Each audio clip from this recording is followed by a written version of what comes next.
Hello दोस्तों, आप सभी का स्वागत है हमारे यूट्यूब चैनल एसएसए कोचिंग पे।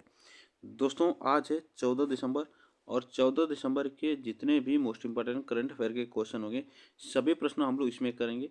तो चलिए स्टार्ट करते हैं। और यह क्लास आपको डेली सुबह 6 बजे आपको मिलती है।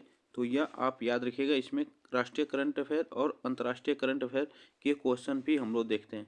तो यह क्लास आपको डेली सुबह 6 बजे यहाँ पे मिलेगी। तो आप लोग वीडियो को एक बार लाइक शेयर जरूर कर दीजिएगा और चैनल को सब्सक्राइब कर लीजिएगा, जिससे कि आपको डेली का करंट अफेयर यहाँ पे मिलता रहेगा। तो चलिए स्टार्ट करते हैं हम लोग आज के पहले प्रश्न के साथ। देखिए, हाल ही में दुनिया के सबसे युवा वर्ल्ड चेस चैंपियन कौन बने हैं? तो यह आपको बताना है कि दुनिया के सबसे युवा वर्ल्ड चेस चैंपियन यह बने हैं। कौन बने हैं? तो याद रखिएगा, डी गुकेश। यह कहाँ के रहने वाले हैं? तो भारत के रहने वाले हैं। भारत के किस राज्य में? तो यह तमिलनाडु के रहने वाले हैं। तो ये भी आप याद रखिएगा। इसमें यह वर्ल्ड चेस चैंपियन, विश्व शतरंज चैंपियन बने हैं, ये भी आप याद रखिएगा।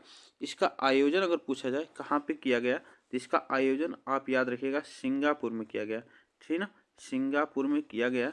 तो इसके बारे में थोड़ा सा जान लेते हैं। देखिए देखिए यह डी कुकेश हैं, जो 18 साल की उम्र में इतिहास रचते हुए चीन के डिंग लीरेन को हराकर वर्ल्ड चैंपियनशिप 2024 का खिताब अपने नाम किया।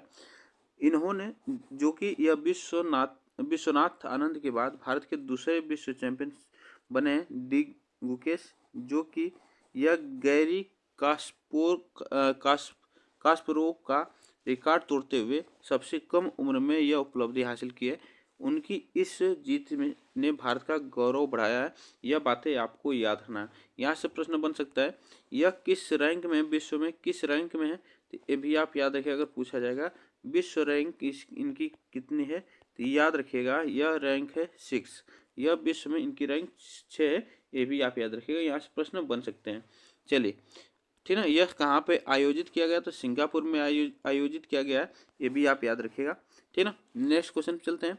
भारतीय वाणिज्य और उद्योग महासंघ ने कहाँ हथकरघा प्रदर्शनी 2024 का आयोजन किया? तो यह आपको बताना है, हथकरघा प्रदर्शनी 2024 का आयोजन किया है। तो यह याद रखिएगा, यह यूएई के दुबई में। ठीक है ना, यूएई की राजधानी है दुबई, यहाँ पे इसको आयोजित किया गया है।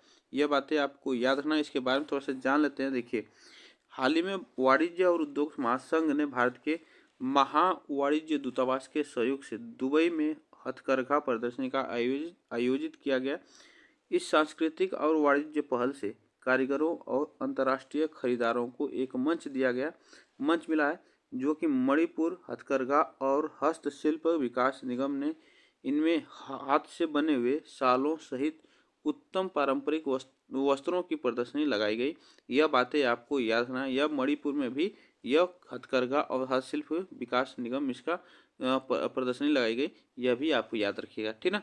चलिए आगे चलते हैं नेक्स्ट क्वेश्चन पे चलते हैं। देखिए, BMW ग्रुप ने ग्रामीण भारत में शैक्षिक परिदृश्य को बदलने के उद्देश्य से किसके साथ समझौता किया है? तो यह आपको बताना है किसके साथ समझौता किया है। तो यह आप याद रखिएगा, यह समझौता हुआ है यूनिसेफ के द्वारा। यूनी आप याद रखिए, यहाँ से प्रश्न बन सकता है। यूनिसेफ से समझौता हुआ है। अगर पूछा जाए यूनिसेफ के बारे में, तो यूनिसेफ का फुल फॉर्म पूछा जाएगा, तो यह भी आप याद रखिएगा, United Nation International Children's Emergency Fund, यह इसका नाम होगा। ये भी आप याद रखिएगा। हिंदी में बात की जाए तो इसका हिंदी में नाम याद रखिएगा, संयुक्त राष्ट्र अंतर्राष्ट्रीय बाल आपातकालीन कोष इसका नाम है। यह बात है आप याद रखिएगा। इसकी स्थापना कब हुई थी? इसकी स्थापना जो हुई थी यह 11 दिसंबर, ठीक ना, 11 दिसंबर 1946 को हुई थी। 11 दिसंबर 1946 को हुई थी। और यूनिसेफ को 1965 में शांति के क्षेत्र में, ठीक ना, शांति के क्षेत्र में नोबेल पुरस्कार दिया गया। ठीक ना, नोबेल पुरस्कार दिया गया, ये भी आप याद रखिएगा, नोबेल पुरस्कार दिया गया। अगर यूनिसेफ का मुख्यालय पूछा जाए, तो यूनिसेफ का मुख्यालय याद रखिएगा, यह कहाँ पे? न्यूयॉर्क में। ठीक ना, न्यूयॉर्क में इसका मुख्यालय, अमेरिका के न्यूयॉर्क में इसका मुख्यालय है, ये भी आप याद रखिएगा। ठीक, चलिए आगे चलते हैं नेक्स्ट क्वेश्चन पे। यह देखिएगा, इसमें BMW ग्रुप गुणवत्ता STEM जो विज्ञान, प्रौद्योगिकी, इंजीनियरिंग और गणित की शिक्षा प्रदान करने पर ध्यान केंद्रित करने के उद्देश्य से यूनिसेफ के साथ हाथ मिलाया है। इसके तहत जो ग्रामीण भारत में 1 लाख बच्चों के लिए शैक्षिक परिदृश्य में क्रांति लाने का लक्ष्य है। यह कार्यक्रम असम, झारखंड, तमिलनाडु और पश्चिम बंगाल में शुरू किए जाएंगे, ये भी आप याद रखिएगा। ठीक ना, आगे चलते हैं। राष्ट्रपति द्रौपदी मुर्मू ने किस देश के सेना प्रमुख को भारतीय सेना के जनरल की मानद रैंक सम्मानित किए? तो मानद रैंक सम्मानित किए तो किस देश की सेना को? तो यह आप याद रखिएगा, यह नेपाल की। ठीक ना, नेपाल। अगर नेपाल की बात की जाए तो नेपाल की राजधानी काठमांडू है। ठीक ना, काठमांडू यहाँ की राजधानी है, ये भी आप याद रखिएगा। और यहाँ के जो PM है, प्राइम मिनिस्टर हैं, वह कौन है? तो KP शर्मा ओली। KP शर्मा ओली यहाँ के KP शर्मा ओली जो हैं यहाँ के क्या है? प्राइम मिनिस्टर हैं, ये भी आप याद रखिएगा। अगर यहाँ की मुद्रा की बात की जाए तो यहाँ पे नेपाली रुपया चलता है। ठीक ना, नेपाली रुपया चलता है, नेपाली रुपया। ठीक ना, रुपया यहाँ है नेपाली रुपया। ठीक, ये भी आप याद रखिएगा। चलिए आगे चलते हैं। यहाँ पे देखिएगा, राष्ट्रपति द्रौपदी मुर्मू ने नेपाल के सेना प्रमुख जनरल अशोक राज सिंगडेल को भारतीय सेना के जनरल की प्रतिष्ठित मानद रैंक से सम्मानित किया है। और यहाँ पे राष्ट्रपति भवन में आयोजित यह कार्यक्रम भारत नेपाल के आपसी सम्मान और गहरे सैन्य संबंधों की स्थायी परंपरा को दर्शाता है, यह भी आप याद रखिएगा। ठीक ना, आगे चलते हैं।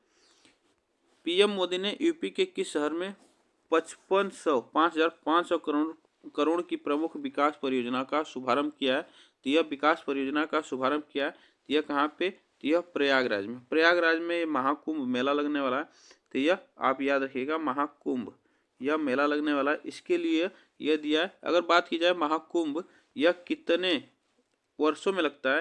तो यह 12 वर्ष बाद, 12 साल बाद यह महाकुंभ मेला लगता है, ये भी आप याद रखिएगा। इसके बारे में थोड़ा सा जान लेते हैं। देखिए, प्रधानमंत्री नरेंद्र मोदी जो है शुक्रवार को 5,500 करोड़ की प्रमुख विकास परियोजना का शुभारंभ किया। इसका उद्देश्य जो है प्रयागराज में 2025 महाकुंभ के लिए सुविधाओं में सुधार करना और शहर के बुनियादी ढांचे को मजबूत करना है। साथ ही PM मोदी ने महाकुंभ प्रदर्शनी स्थल का भी जायजा किया। ठीक ना, चलिए आगे चलते हैं। यस बैंक के नए कार्यकारी निदेशक के रूप में किसे नियुक्त किया गया? तो यस बैंक आपको बताना, यस बैंक आप याद रखिएगा कि यस बैंक के जो कार्यकारी निदेशक बने हैं वह मनीष जैन बने। कौन बने? मनीष जैन बने। ठीक है, ये भी आप याद रखिएगा। देखिए, अगर बात की जाए यहाँ पे, अगर बात की जाए यस बैंक की, तो यस बैंक जो है, एक मिनट, यस बैंक की बात की जाए तो यस बैंक की स्थापना जो हुई थी यह 21 नवंबर 2003 में हुई थी, लेकिन इससे उस कारोबार शुरू करने का प्रमाण पत्र कब मिला था? तो इसको मिला था 21 जनवरी 2004 को। ठीक ना, 2004 को इसको प्रमाण पत्र मिला था, तब यह जाके शुरू हुआ था यस बैंक, ये भी आप याद रखिएगा। अगर इसका मुख्यालय पूछा जाए तो इसका मुख्यालय जो है मुंबई में है। ठीक ना, मुंबई में इसका मुख्यालय है, ये भी आप याद रखिएगा। और यह बने हैं मनीष जैन बने हैं कार्यकारी निदेशक। ठीक ना, चलिए इसके बारे में थोड़ा सा जान लेते हैं। जो भारतीय रिजर्व बैंक है, यस बैंक के नए कार्यकारी निदेशक के रूप में मनीष जैन को नियुक्ति मंजूरी यहाँ पे दी गई है। यह बने रहेंगे कब तक? 11 दिसंबर 2024 से 10 दिसंबर 2027 तक प्रभारी रहेंगे। जैन सितंबर 2023 से यस बैंक से जुड़े हुए हैं और कारपोरेट और थोक बैंकिंग प्रभाग का नेतृत्व कर रहे हैं, ये भी आप याद रखिएगा। ठीक ना, चलिए आगे चलते हैं। नवंबर 2024 के लिए ICC player of the month का अवार्ड किसे दिया गया? तो ICC player of the month का अवार्ड जो दिया गया पाकिस्तान के हरीश रऊफ को दिया गया नवंबर के ICC player of the month का अवार्ड। ठीक ना, यहीं पे इंग्लैंड की महिला की बात की जाए तो महिला में इंग्लैंड की डेनी वाइट हॉज को मंथ की महिला प्लेयर ऑफ द खिताब दिया गया। यह कहाँ के हैं? तो यह आप याद रखिए इंग्लैंड के हैं। चलिए आगे चलते हैं। 10वीं विश्व आयुर्वेद कांग्रेस एवं आरोग्य एक्सपो का आयोजन कहाँ हुआ है? तो यह आपको बताना है। यह इसका आयोजन कहाँ पे हुआ है? तो ये भी आप याद रखिएगा। यह इसका आयोजन जो हुआ है यह उत्तराखंड के देहरादून में, इस उत्तराखंड के देहरादून में इसका आयोजन किया गया है। इसके बारे में थोड़ा सा जान लेते हैं। देखिए, यह 10वीं विश्व आयुर्वेद कांग्रेस जो आरोग्य एक्सपो का उद्घाटन यह 12 दिसंबर को उत्तराखंड की राजधानी देहरादून में किया गया और इसका यह WAC 2024 के संस्करण का विषय जो अगर पूछा जाए तो डिजिटल स्वास्थ्य आयुर्वेद का एक परिप्रेक्ष्य इसका विषय है। ये भी आप याद रखिएगा, यहाँ से प्रश्न बन सकता है। अगर बात की जाए उत्तराखंड की, उत्तराखंड की राजधानी देहरादून है और यहाँ के जो मुख्यमंत्री हैं, CM हैं, वह पुष्कर सिंह धामी हैं। ठीक ना, पुष्कर सिंह धामी यहाँ के मुख्यमंत्री हैं। ये भी आप याद रखिएगा। ठीक ना, चलिए। और इसका आयोजन किसने किया? अगर पूछा जाए इसका आयोजन किसने किया, तो इसका आयोजन जो किया गया है यह विश्व आयुर्वेद फाउंडेशन के द्वारा इसका आयोजन किया गया। फाउंडेशन के द्वारा इसका आयोजन किया गया और विज्ञान भारती के द्वारा इसका आयोजन किया गया। ये भी आप याद रखिएगा। फीफा फुटबॉल, यहाँ पे देखिए नेक्स्ट क्वेश्चन है, फीफा फुटबॉल महिला विश्व कप 2027 के प्ले ऑफ टूर्नामेंट का आयोजन कहाँ किया जाएगा? तो यह प्ले ऑफ टूर्नामेंट का आयोजन आपको बताना है। तो यह कहाँ पे किया जाएगा? तो ब्राजील में किया जाएगा। ठीक ना, ब्राजील में इसका आयोजन किया जाएगा और ब्राजील की राजधानी ब्राजीलिया है। क्या है? ब्राजीलिया इसकी राजधानी है। ये भी आप याद रखिएगा। ठीक है, यहाँ से प्रश्न बन सकता है। तो देखिए, अगर फीफा वर्ल्ड कप की बात की जाए तो 2022 में पूछा जाएगा यह कहाँ पे आयोजित हुआ था? तो यह कतर में। ठीक ना, फीफा वर्ल्ड कप जो है 2022 में कतर में आयोजित हुआ था। अगर बात की जाए 2026 में कहाँ पे आयोजित होगा, 2026 में फीफा वर्ल्ड कहाँ पे आयोजित होगा? तो यह होगा अमेरिका। ठीक ना, अमेरिका, कनाडा और मेक्सिको में इसको आयोजित किया जाएगा 2026 में। ये भी आप याद रखिएगा। ठीक है ना, यहाँ से प्रश्न बन सकता है। देखिए, फीफा जो फुटबॉल महिला विश्व कप 2027 के प्ले ऑफ टूर्नामेंट जो होंगे वह 24 जून से 25 जुलाई 2027 के बीच ब्राजील में आयोजित किया जाएगा। यह पहला अवसर होगा जब दक्षिण अमेरिका के किसी देश में इस प्रतियोगिता का आयोजन किया जाएगा और महिला विश्व कप में कुल 32 टीमें भाग लेंगी। तो ये भी आप याद रखिएगा, इसमें कितने टीमें भाग लेंगी? तो 32 टीम इसमें भाग लेंगी। चलिए आगे चलते हैं। हीमोफीलिया के लिए पहली मानव जीन थेरेपी किस देश के वैज्ञानिक ने विकसित की है?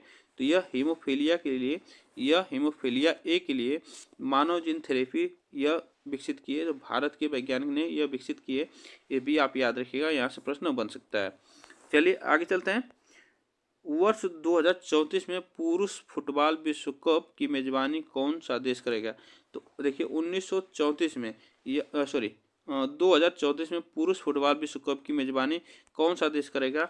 ये आपसे प्रश्न बन सकता है। तो याद रखिएगा, इसकी जो मेजबानी करेगा वह सऊदी अरब करेगा। ठीक है, सऊदी अरब करेगा। ये आपको याद रखना है, यहाँ से प्रश्न बन सकता है। सऊदी अरब इसकी मेजबानी करेगा। ठीक है, चलिए आगे चलते हैं। हाल ही में चीन किस देश के कर्मचारी पर वीजा प्रतिबंध लगाया है? तो चीन ने किस देश के कर्मचारी पर वीजा प्रतिबंध लगाया है? तो यह अमेरिका के। ठीक है, अमेरिका के जो कर्मचारी हैं इनमें वीजा प्रतिबंध लगाया गया है और अमेरिका की राजधानी वाशिंगटन DC है। ठीक है, वाशिंगटन DC है। और अभी हाल ही में यहाँ के राष्ट्रपति जो बने हैं वह कौन बने हैं? तो डोनाल्ड ट्रंप बने। ठीक है, डोनाल्ड ट्रंप बने हैं, यहाँ के राष्ट्रपति बने हैं। ये भी आप याद रखिएगा। चलिए आगे चलते हैं। भारत के किस राज्य में मुख्यमंत्री जन कल्याण अभियान शुरू हुआ है? तो भारत के किस राज्य में मुख्यमंत्री जन कल्याण अभियान शुरू हुआ है? यह प्रश्न आपको बताना है। तो यह याद रखिएगा, यह मध्य प्रदेश। ठीक है, मध्य प्रदेश में इसे शुरू किया गया। यह भी आप याद रखिएगा, यहाँ से प्रश्न बन सकता है।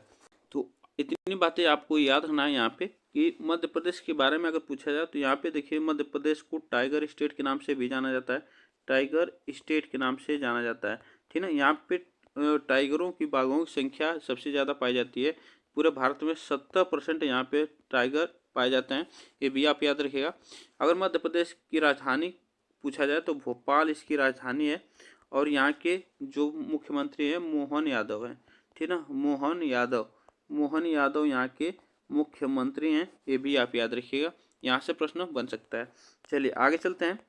वार्षिक युवा उत्सव सोन जल 2024 कहाँ शुरू हुआ है, तो इसका आपको बताना है। यह वार्षिक सोन जल 2024 कहाँ पे शुरू हुआ है, यह महोत्सव है, उत्सव है, यह कहाँ पे शुरू हुआ है, तो यह आप याद रखिएगा श्रीनगर में शुरू हुआ है। कहाँ पे, श्रीनगर में से शुरू किया गया है। यह बातें आपको याद रखिए, यहाँ पे प्रश्न बन सकते हैं ऐसे। तो आज के लिए बस हम लोग इतने ही प्रश्न करेंगे, और आप लोग बताइएगा यह प्रश्न कैसे लगे। अब वीडियो को एक बार लाइक शेयर जरूर कर दीजिएगा, और चैनल को सब्सक्राइब कर लीजिएगा, जिससे कि डेली का करंट अफेयर आपको यहाँ पे मिलता रहेगा। और यह क्लास आपको डेली सुबह 6 AM पे मिलेगी। ठीक ना, तब तक के लिए थैंक यू सो मच आप सभी को।